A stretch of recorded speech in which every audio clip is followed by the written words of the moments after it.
प्रेम से बोले सत्यनारायण साकार परमात्मा आपकी संपूर्ण ब्रह्मांड में सदा सदा के लिए जय जयकार हो, जय जयकार हो, जय पार्व भविष्य त्रिपाय त्रिकालदशी वक्त वक्षल दीनबंधु दीनानाथ सर्वे सचरण साकार ब्रह्म के श्री चरणों में कोटि को नमन प्रणाम, अशंख नमन प्रणाम। स्वीकार हो, स्वीकार हो, स्वीकार। दर्शकों, आज हम पहुंचे उत्तराखंड रुद्रपुर में।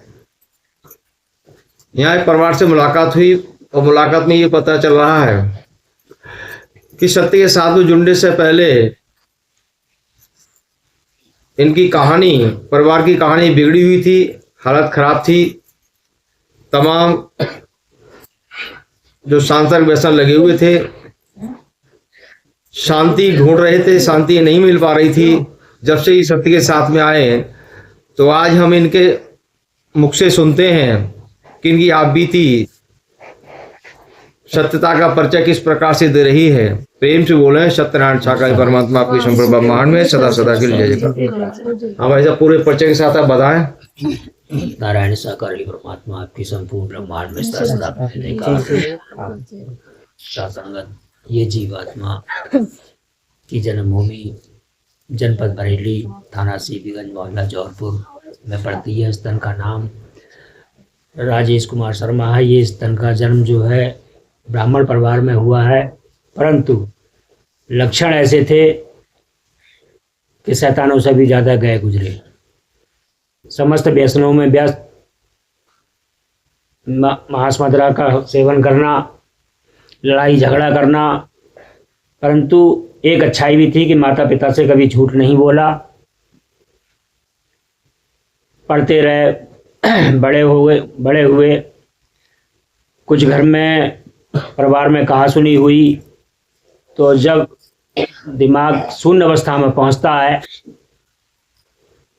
बड़े भाई से कहा सुनी हो रही थी तो पिताजी ने आक्षेप किया। हमने पिताजी से एक ही बात पूछा, हमने आप क्या चाहते हो?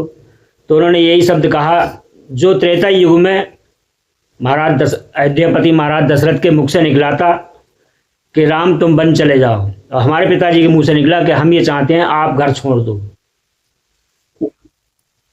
समय काल परिस्थिति हुई, जो होना होता है वो संपूर्ण व्यवस्था के साथ में होता है। ये घटना अकेले हुई थी। सन 97 में इस तन की शादी हुई, मकान बनाया रहने के लिए, परंतु उस मकान में साल भर तक नहीं रह पाए और साल के अंत में घर छोड़ना पड़ गया। घर छोड़ना पड़ा, तमाम जगह पे निवास किया, अपना गुजर बसर करी, परंतु ये विश्वास बचपन से ही, जब से होश हमारा ये था कि परमात्मा से एक दिन चर्चा होगी और परमात्मा से ये पूछेंगे कि हमें जमीन पे क्यों भेजा, धरती पे क्यों भेजा। कुछ महापुरुषों के संपर्क में आए, उन्होंने हमें बताया कि परमात्मा इस धराधाम पर विराजमान है। तो इस तन के मुख से निकला, करे ऐसे तो नकली परमात्मा कितने घूमते हैं और सब धन ऐंठते हैं, अहंकार का हरण करने वाला कोई नहीं है। अगर हमें हमारे अहंकार का हरण करने वाला कोई मिला तो हम उसको परमात्मा मान लेंगे। कर्मों की मार पड़ी।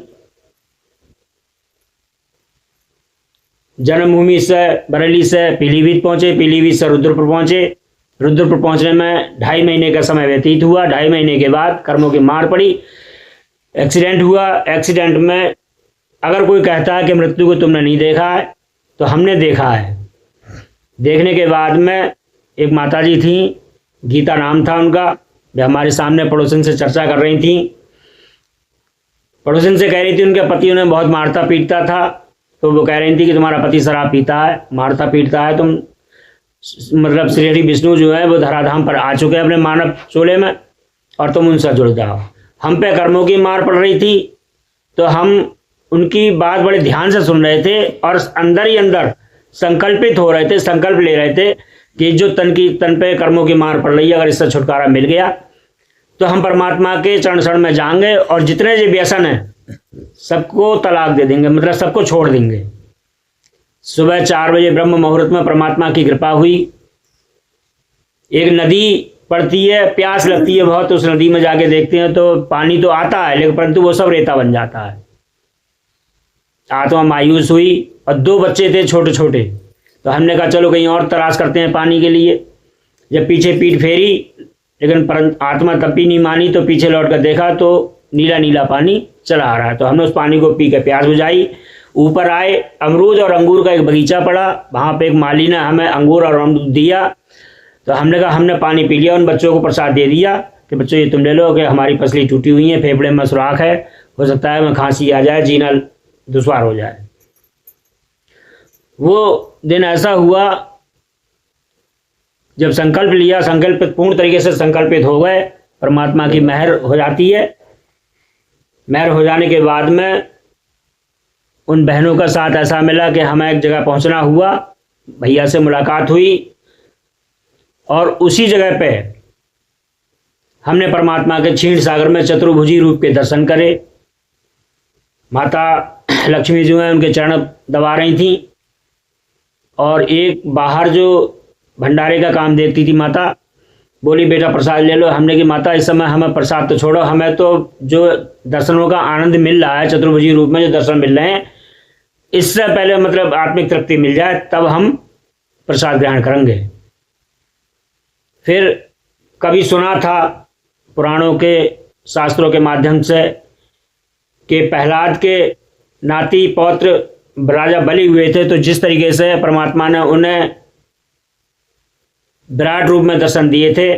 हमसे परमात्मा पूछ रहा तू मुझे जानता है मैं कौन हूँ? तो हमने परमात्मा अगर आप जनाओगे तो हम जान लेंगे, वरना हम तो एक नाली के कीड़े के समान हैं। तो परमात्मा बोले देख मैं कौन होता हूँ। तो वो धरती से बड़े होते होते होते होते वो सूर्य में जाके लगे। उस रूप के हमने दर्शन करे हैं। तो दुनिया कुछ भी कहे, हमने परमात्मा को जाना है, परमात्मा को माना है, परमात्मा की रहमत। तो दर्शकों, आपने सुना कि परमपिता परमात्मा नारायण सागर जी के श्री चरणों में जाकर के इनको जो दर्शनों का लाभ मिला, दिव्य स्वरूप का दर्शन भी किया। स्वाभाविकतः ये सत्ता ही कर सकती है, बाकी किसी के बस की बात नहीं। इस धरती धराधाम पर अपने रूप स्वरूप को दिखा सके, ये सत्ता का खेल है, सत्ता का गेम है, सत्ता का ये नृत्य लोक निर्मित है। तो आपने सुना अभी इन्होंने अपने मुख से सुनाया कि सत्ता का दर्शन एक आश्चर्यजनक स्थिति क्षीर सागर बताया। तो क्षीर सागर मतलब शास्त्रोक्त भी जाना पहचाना समझा है, इसीलिए हम आपको अटूट विश्वास भी होता है कि परमपिता परमा इस धरती की संरचना करने वाले हैं, कोई और नहीं। तो प्रेम से बोले सत्यनारायण सागर परमात्मा आपके शंकर ब्रह्मांड में सदा सदा के लिए जय जयकार हो, जय जयकार हो, जय जयकार हो।